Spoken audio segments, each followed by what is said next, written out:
Oh, I put myself on camera. Hello, everybody, and welcome to TarotVisions. Am I showing? I am now. Hi, everybody. Am I? Hello. I'm not? Well, hello. I am. Hi, Julie. Hi, Marie. How are you? Hello, everybody, and welcome to TarotVisions. Me. And Meriah, who happens to be also a relative of mine, is going to be my very honored guest because she's in Thailand, and I want to speak to her and about things that she's learned. I think it'll be very interesting. And I won't be bringing her on video, but I'll be showing some photos of her, which I don't know if I'll have them perfectly pictured, but I am really excited. And Meriah is my daughter. She's been living there for, I think, 6 months. She's coming home at the end of March, and I'm very proud of her. And so she's coming home at the end of March, but now what's happening since she's been living there, she's getting ready to, I don't have my lipstick on, you guys. I'm sorry.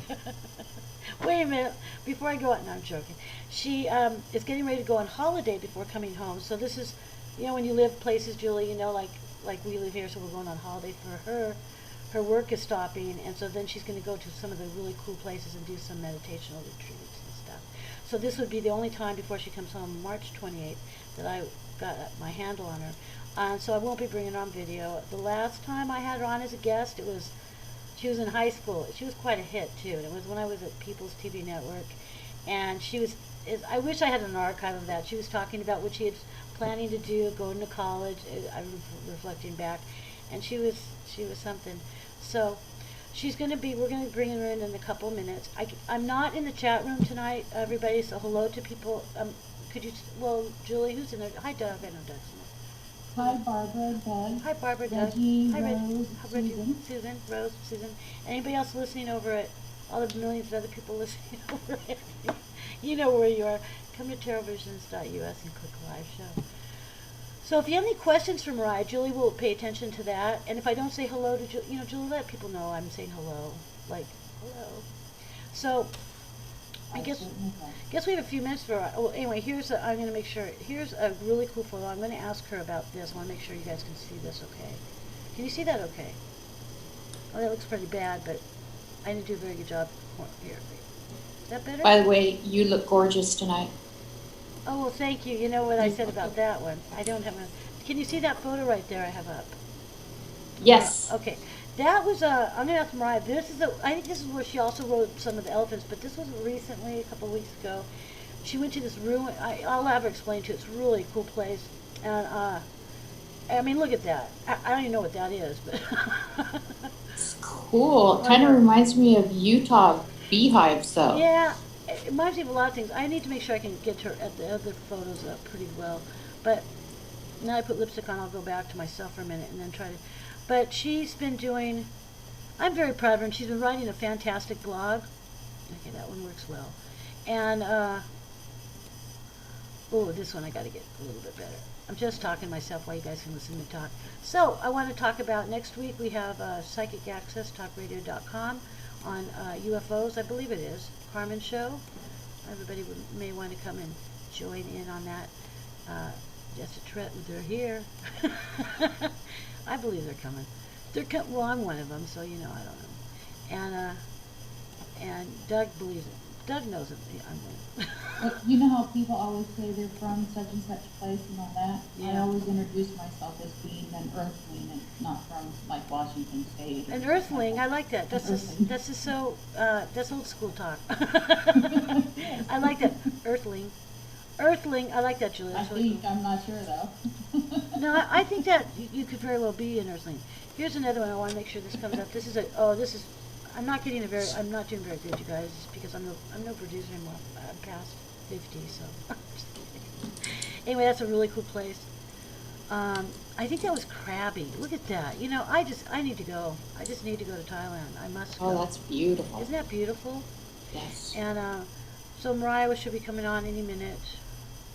I know she's talking. Nowadays when you're, if you go somewhere way far away, you have the Skype to do whatever you need to do with your boyfriend, with your relationship. You don't have to end anything. Where's the photos? I want to make sure there's so many other. Oh, the elephant one, yes. elephant one, Julie. It's the elephant one, definitely. We want that elephant one because Julie rode an elephant in her. Yes, Julie. Yes, Julie rode elephant. She was in this. She was a circus girl. I'm just kidding. Julie, were you a circus girl? Oh, Julie's gone. She's getting Meriah on for me. There's the elephant. Meriah, this looks like fun. I would, and she, you know, it's such a good price to do elephant rides, and that's one thing I've never done. I don't know about anybody else. Let me see. There's an elephant ride. That looks like fun. I guess it was like really inexpensive to do something like that. And Julie, are you still with me? I don't know what's going on in the chat room, but hello, I hope everybody's still with me. So Meriah, she's getting Meriah, you know, and where Meriah lives, you know, it's Bangkok, thank goodness, and there is internet, but there's certain times I know in the day, sometimes I've lost her, but we usually do video, so it should be fine sometimes. Marie? Yeah, she Okay. hears. Mariah called, and I was speaking with her, so you were talking to me, and I wasn't hearing. And now sorry. I'm answering again, but when I answered last time, it put her on hold. On hold. Okay, so I'm going to see if it works this time again, so hold on. Okay, I'm sorry, Julie. You don't have to listen. You do whatever you do. Are you there? Oh, yeah, she is there. All right.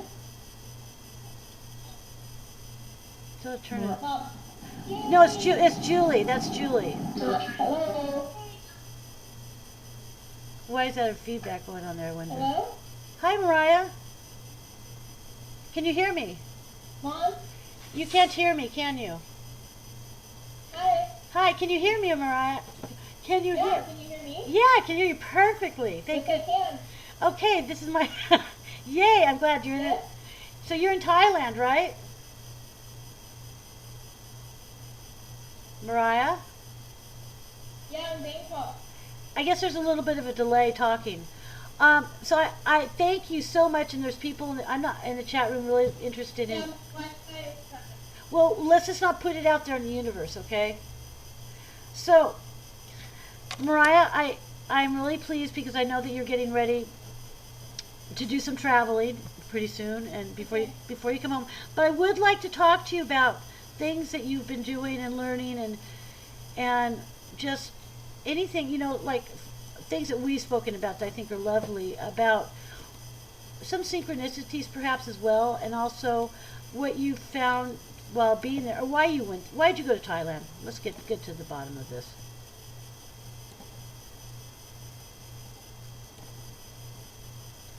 Meriah? Why did you go to Thailand? So I came to Thailand. Yes. I know, I can hear you. It's just a little delayed, so just wait for my Meriah, response. I hadn't said a word. Let's not do this in front of everybody. Mom. Continue. Okay. Continue. Okay. Well, I want to go to school to pursue research in the effects of meditation on the brain, and more specifically the child's brain. So, and because meditation stems from Buddhism, I wanted to go to a place where Buddhism was openly practiced amongst all of its people and for, you know, years and years and years. And so I can learn from people who really know it at its core versus America's version of it, where they've kind of secularized it and capitalized on it. So coming here, I wanted to pursue more studies in Buddhism, so I joined the World Buddhist University and started attending weekly lectures and conferences and workshops.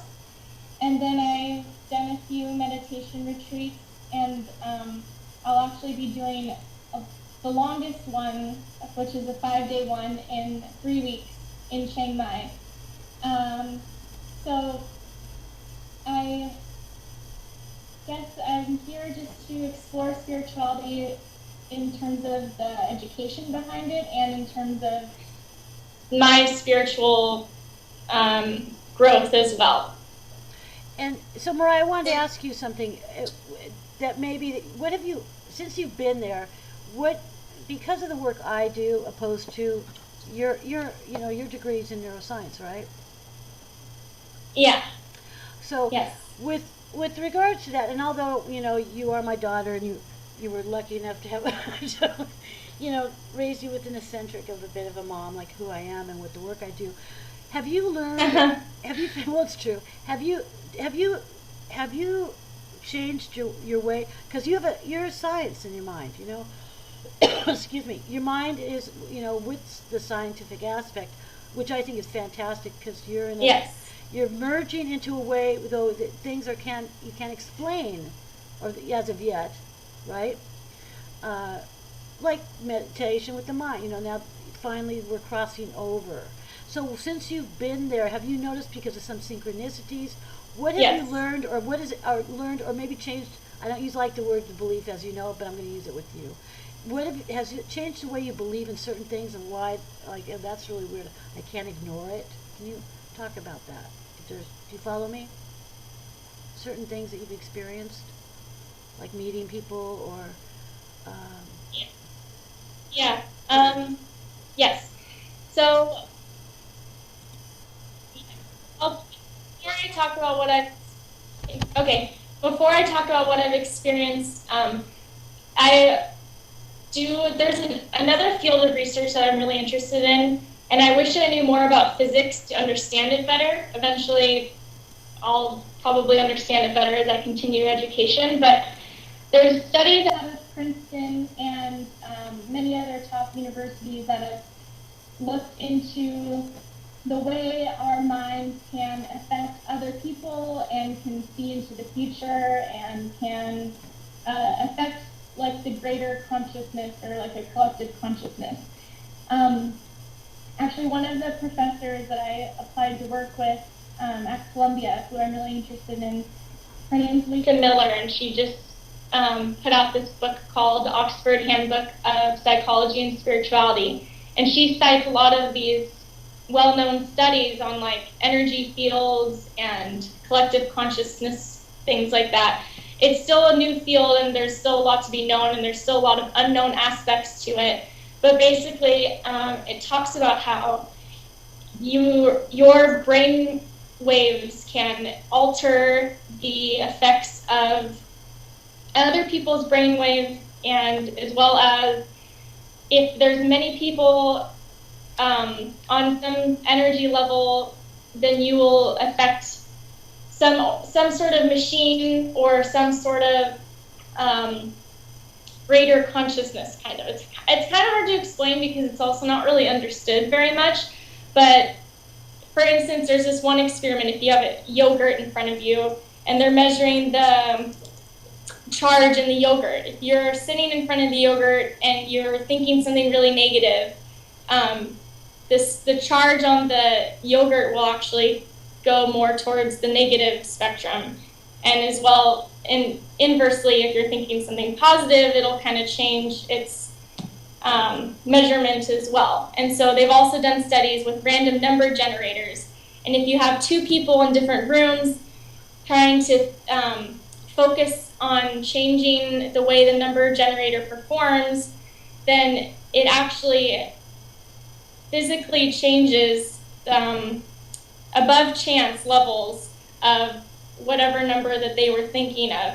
And so, but basically this is all kind of talking about how we all are interconnected in some way, and our brains do affect other people, and the way we think of things and the way we put our consciousness out in the world affects the way other people think, basically. And we actually have these specialized neurons called mirror neurons that if I'm watching someone have a really happy emotion or a really sad emotion or do some sort of action, my mirror neurons will activate as though I'm making that exact same emotion. And so it's kind of this embodied feeling that we have, and it's our ability to empathize with other people. And some people have greater ability to access these mirror neurons than other people, and so you would say they're more empathetic, and psychopaths have less functioning of these mirror neurons, basically.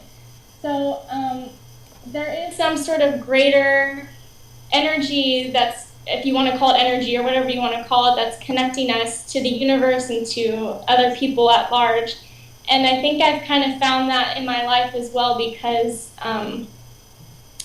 in terms of intentions as well, because I think if you're putting an intention out there, although I can't really explain it with science, I find myself in these situations that are just too perfect, and such a perfect example of synchronicity that I think it's more than just a coincidence. I think that it is due to some sort of thoughts I am putting out there.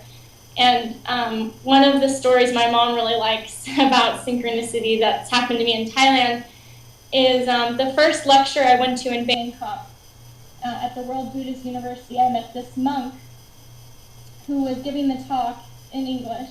And I got there early, so I talked to him for a while.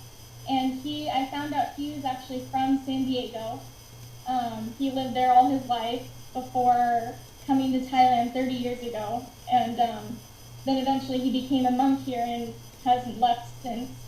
But he sort of became my mentor, and a few weeks later I got to stay at his temple and stay with the nuns and kind of live out this life of a monk or a nun, and it was really peaceful and calming. And when I started talking to him more, one of the first questions I asked him was, how do you explain Buddhism to people?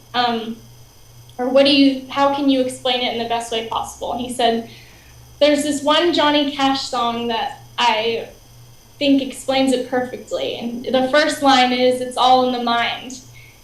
And he went on to talk about Buddhism.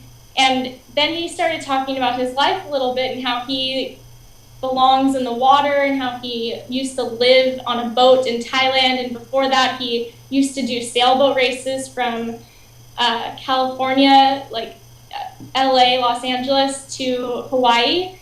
And as he was continuously talking, it was so strange how much he connected to my grandfather's life. My grandfather loved Johnny Cash. He actually knew him personally. And my grandfather also sailed the exact same race that this monk had sailed. And they're both around the same age, and he treats me exactly like my grandpa treated me. Kind of like he knows best, and I should be doing this, and he's just and he's also just like really one of my big fans. And same way as my grandpa, the monk is also likes to talk about where he's just really proud of what I'm doing with my research and always asks me about it. He emails me all these things all the time, trying to make me learn more about this field, just like my grandpa used to do.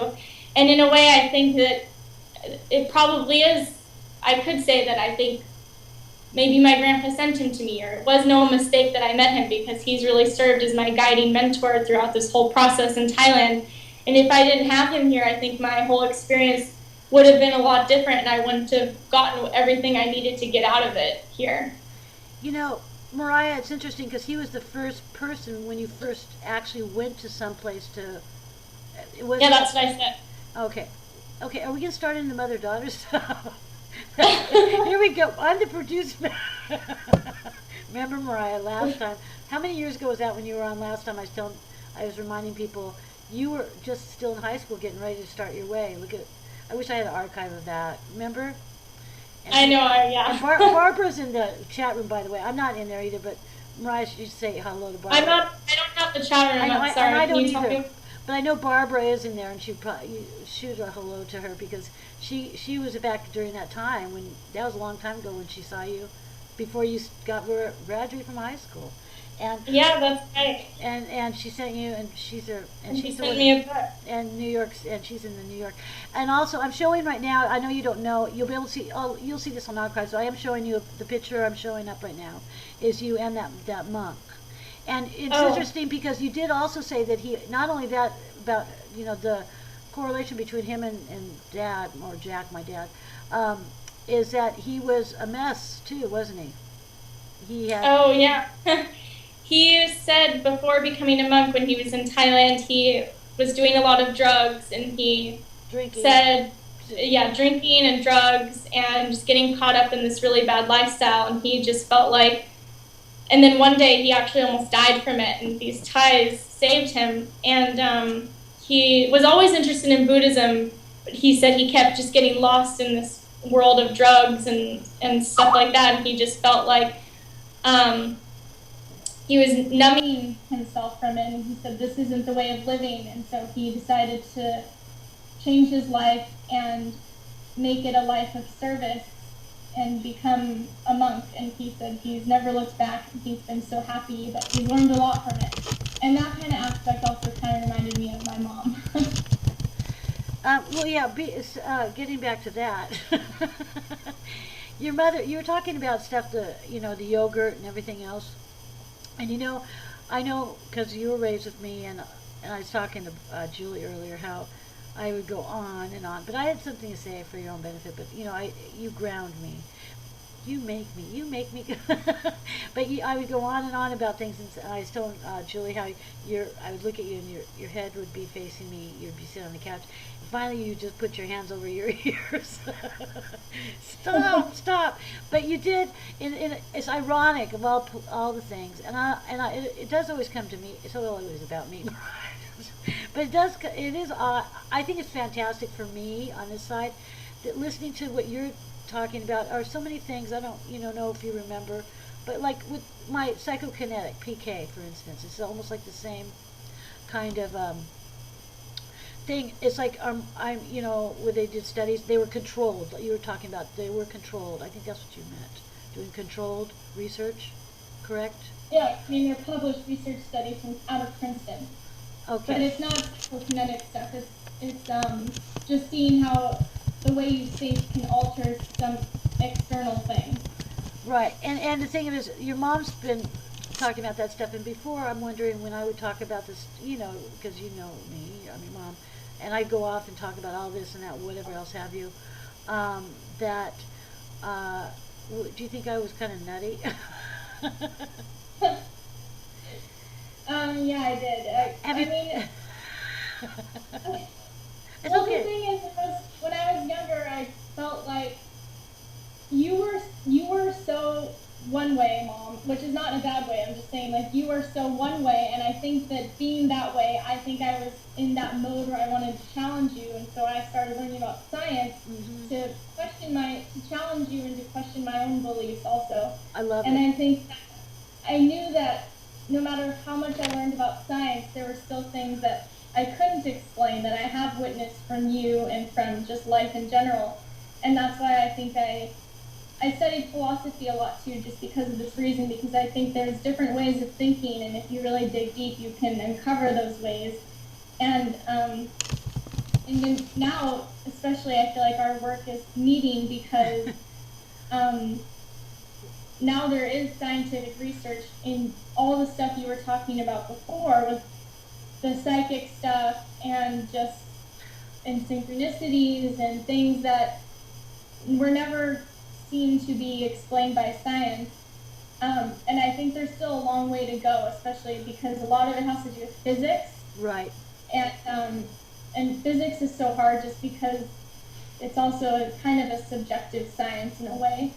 So there's still one of the big things in physics that's trying to use, like, the theory behind explaining all of this is it's called zero-point field, and it's talking about how two electrons can be on two different points of space, but yet they can rotate on the same direction and the same energy level or something like that. I'm not a physics person, so I'm still trying to understand it myself, but there is something to it, and I think as time goes on, we'll learn more about it. But there's one book, if people are interested, that I just read that I really liked that kind of explains it for the normal person that doesn't know much about physics, is The Field.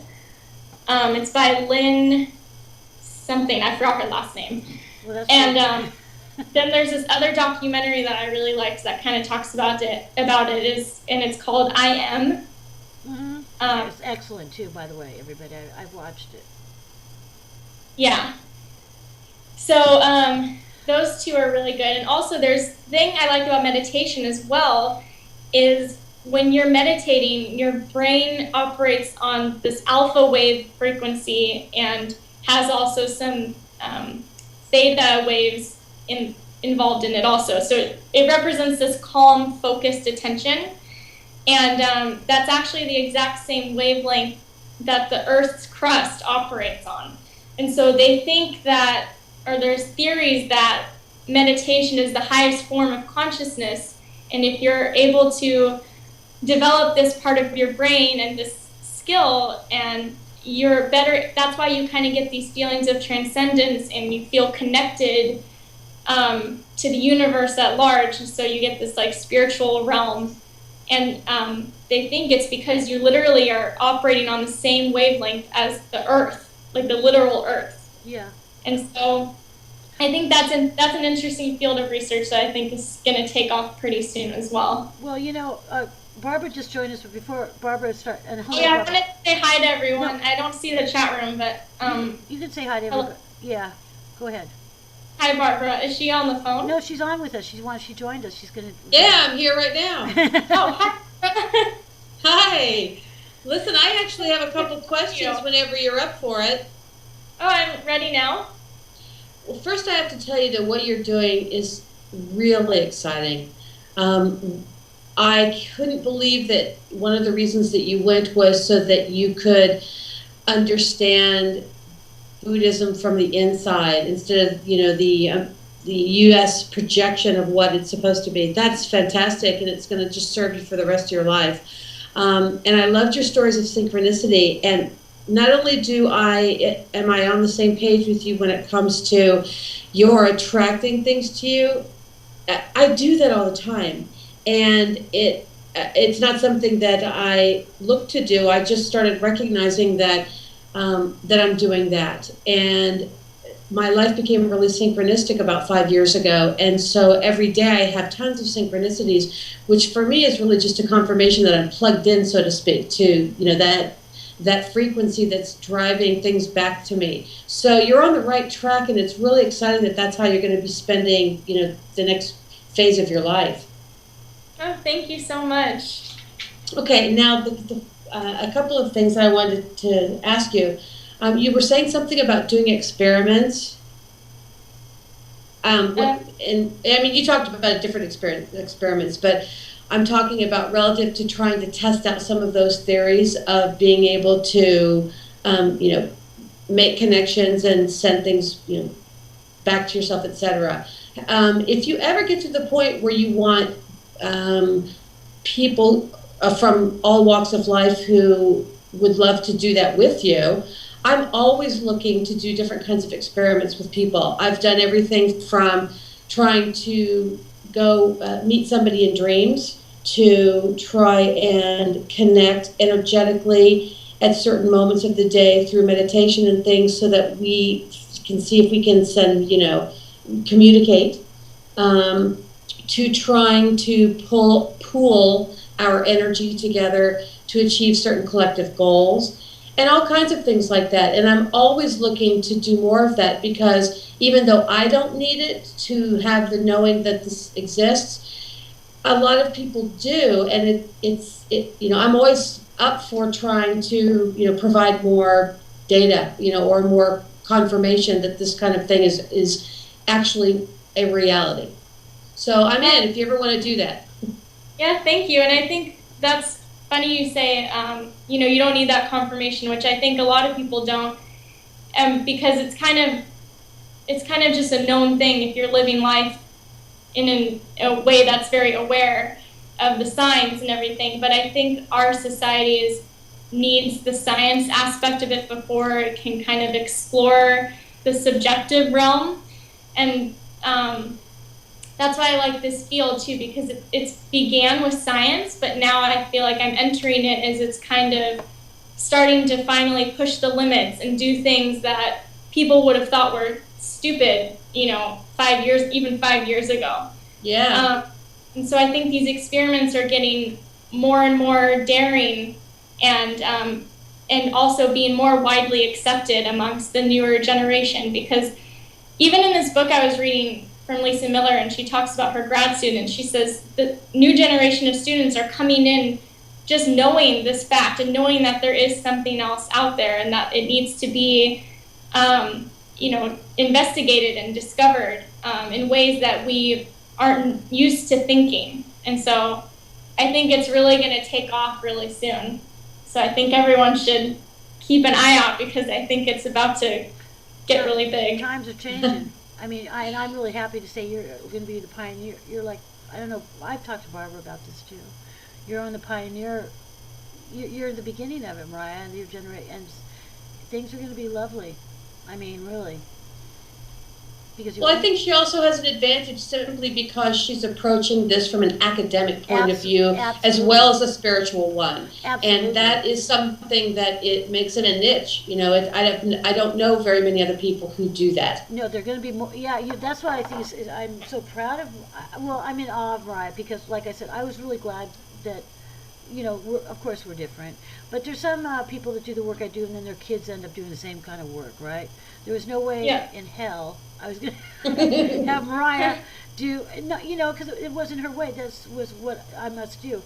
And the fact is, because she happens to be blood related and I raised her, I love what she's doing in the way she's doing, because she's doing the science, and she's at the pioneer of our new world. The world this is what the Mayans are talking about, the new beginning of what you bring the science into this. And it's not. I think the interesting thing is, it's not just science. I think that in order to understand these phenomenon, it's going to take neuroscience. It's going to take philosophy. Yeah. It'll take anthropology. It'll definitely take physics. I think physics is the crucial component here, and as well as psychology. And I think those combined are going to be able to paint a more holistic picture of these types of things. And that's what you are wanting. That's where your journey you're heading towards. I'm not talking about. Well, maybe you should give it. But yeah, it's a team effort, and I think it's really exciting.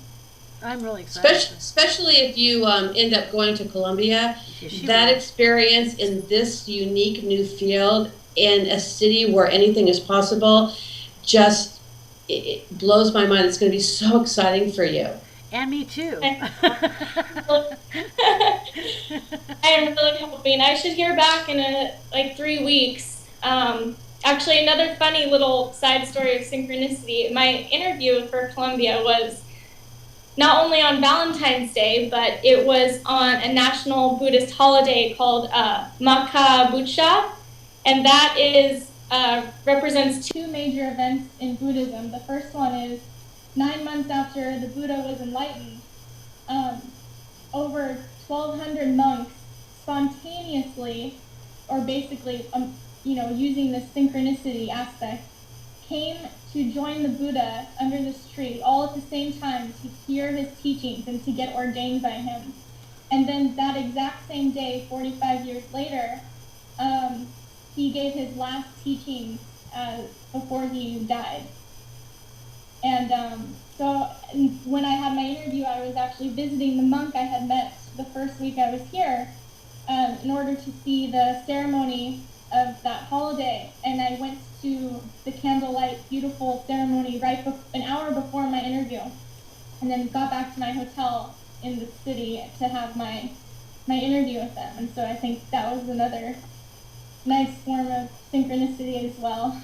You're going to be in there, Meriah. I like I said, I can see, and I'm going to meet Barbara too.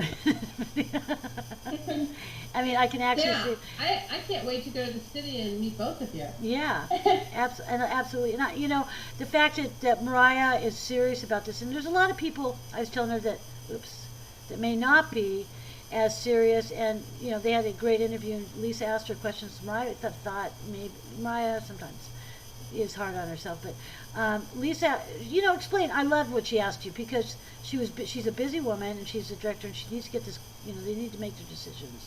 But she asked Meriah. I love to think she asked you. What did she ask you about this? And you said well, the first question she asked me was, "Why are you in Bangkok? Why are you in Thailand?" Same thing you asked me. So I just answered that.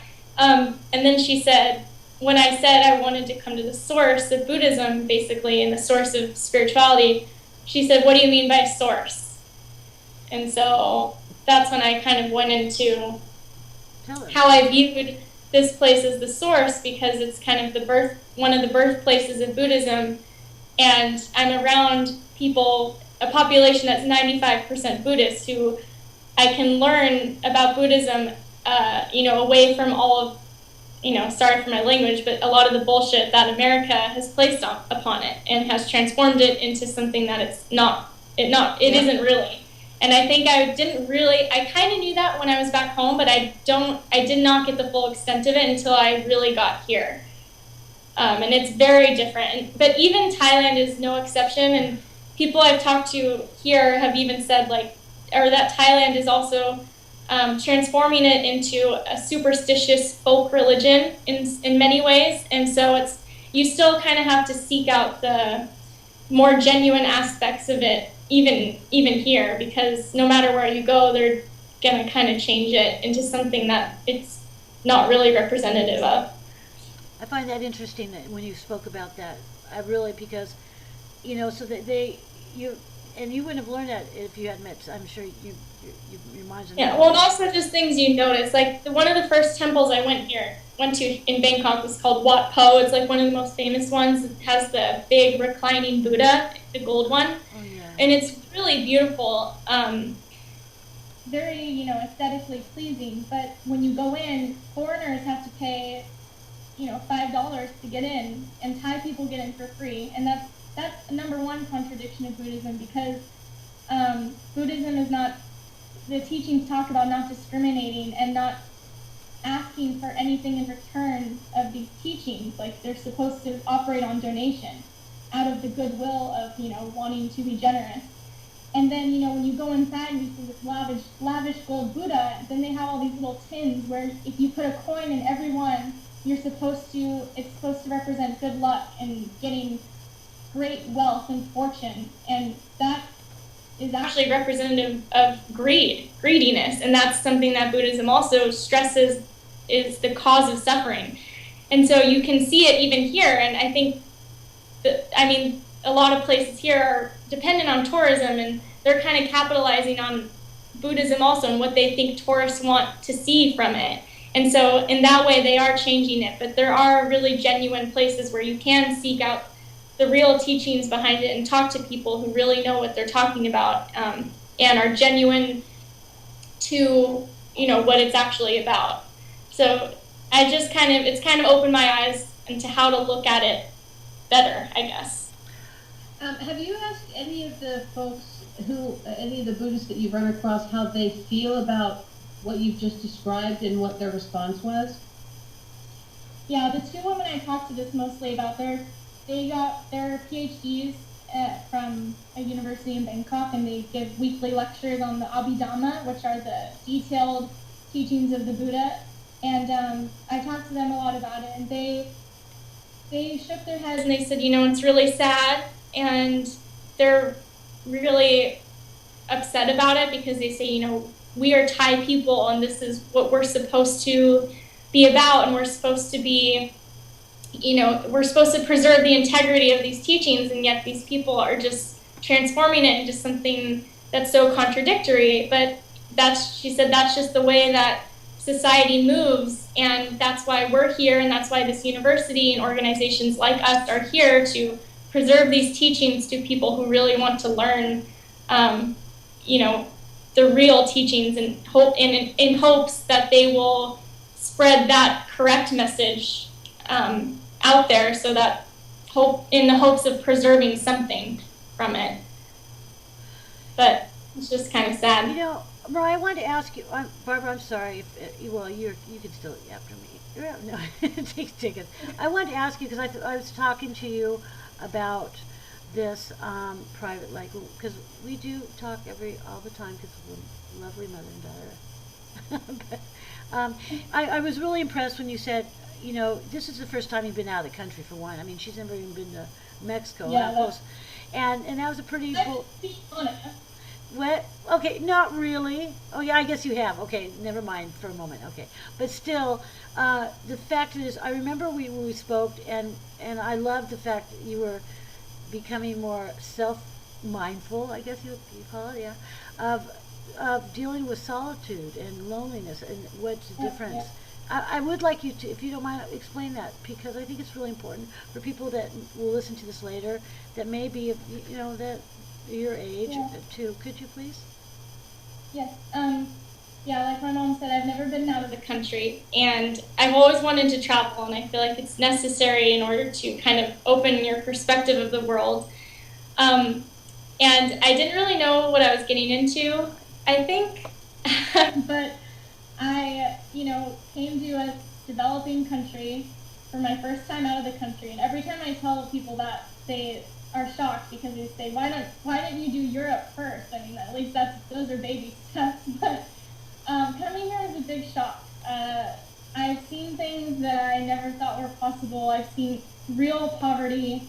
I've seen seriously primitive ways of living and just areas that look like they're not from this century at all, really. And I had to live alone. I have my own apartment. This is my first time living without roommates or without anyone. And I had one other foreigner Western teacher teaching with me who, I guess a nice way to put it is we just didn't understand each other very well. We just came here for very different reasons.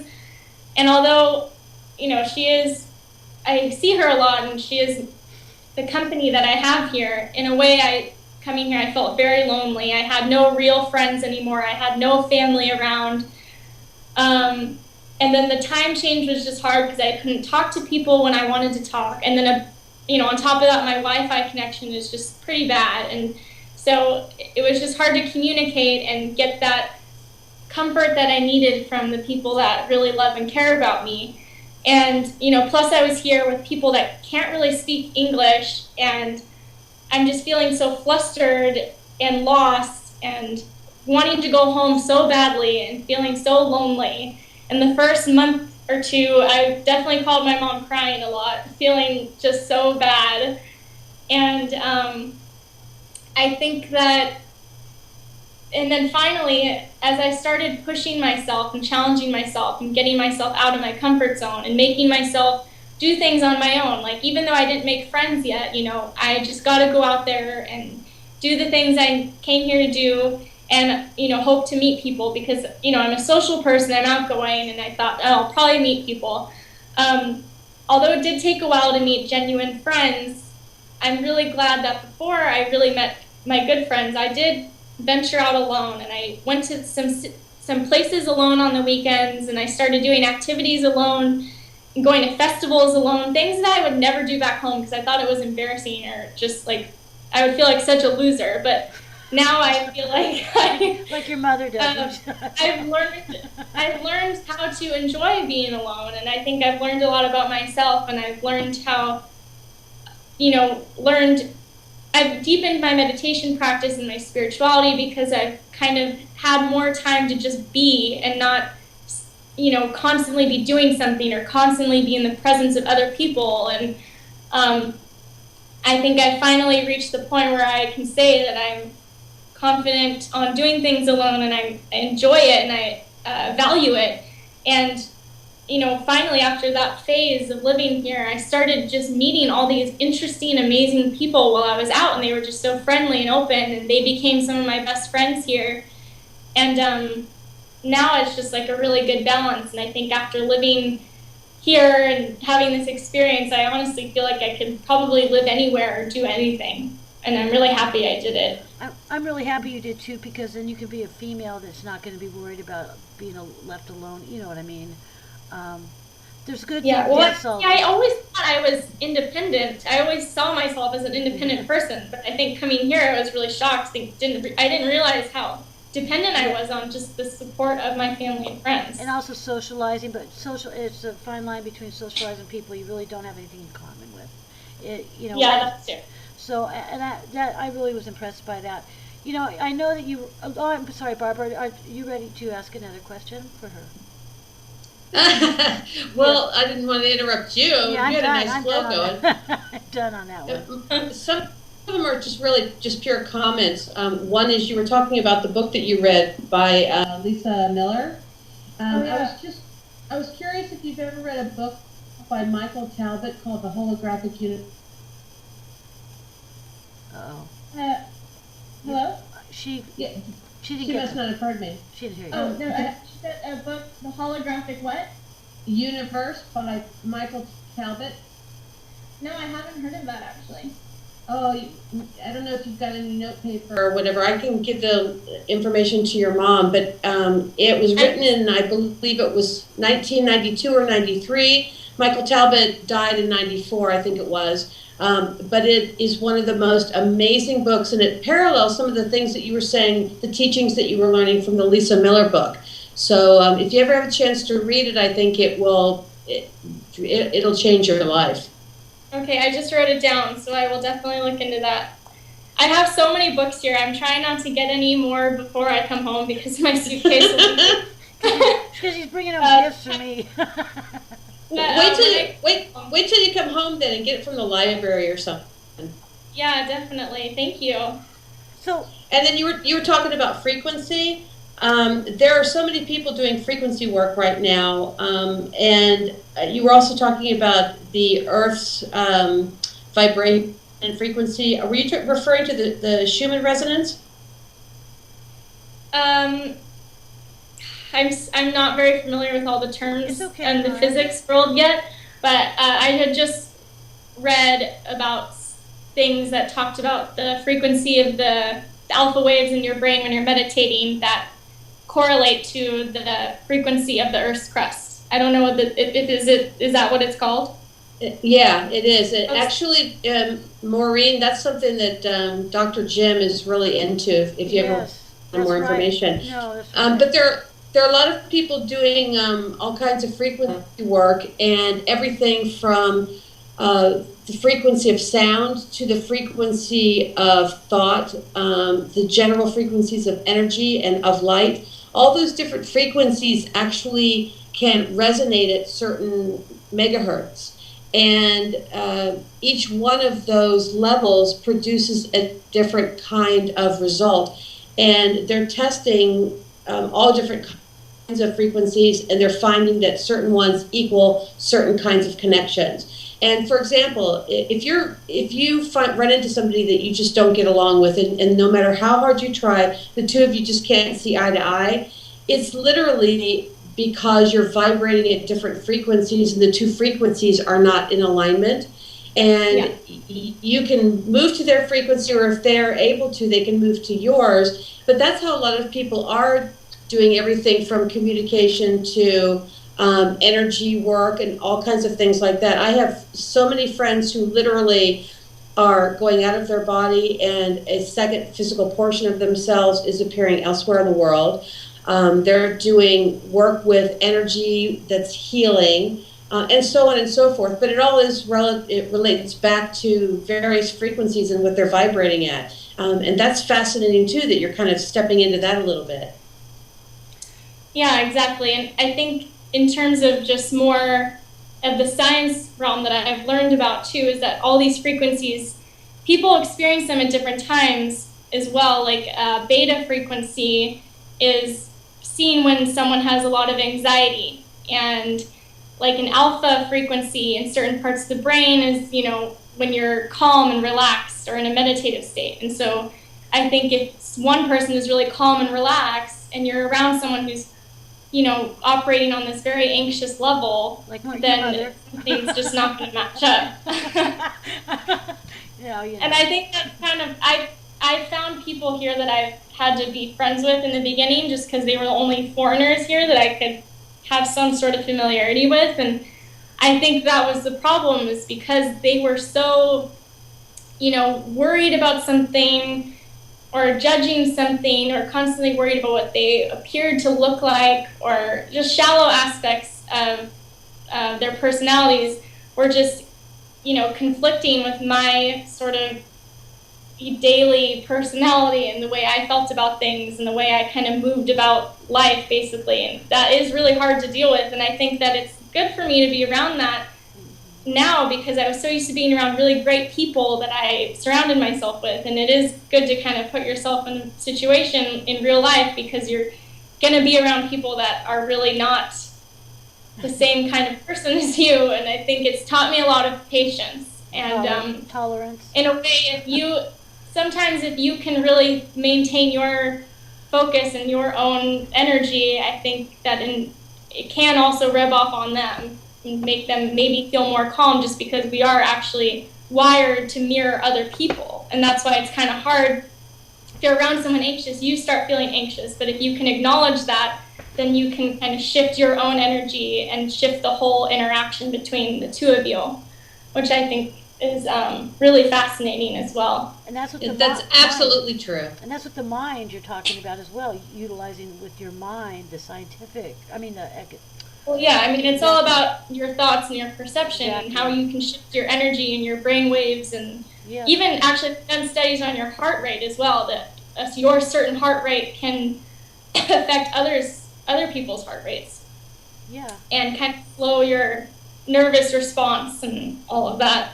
And so I think that's important to learn, especially in the work I'm doing too. If I want to be a clinical psychologist, I think that's something you have to learn if you're going to be working with people that are suffering with something. And I think if you can manage your own energy, you can affect them in more positive ways and not just doing everything by the book. You know, you kind of have to be present, and you have to really focus on yourself in order to affect someone else in a good way. Well, Meriah, I want to ask you something which pertains to, actually, because pertains to me, because it's always about me. But no, because I wanted to ask you if, I was just somebody, and I am somebody because you know my work, and whether, I know what you feel about it and deeply in reality, but because, I do pick up energies of people. You've seen, that's truth. It's a fact. Yes. And I can't explain it, but now that you become, or where you're at right now, in the place you're at right now, if I was to come to see you, what's your vision? If I was to come to see you, and I'm sure you're going to be, your journey's going to be taking you, I guess, a long way from right now. But do you feel that you would approach it in a different level? Like, this girl, it picks up so much stuff. It's like, like you said, you could learn how to, someone's heart rate, you could pick that up, or pick up people's pain or stress and all that. And for someone like myself, who's not academically, educated, do you feel that you could help somebody like the likes of me, for instance, instead of medication?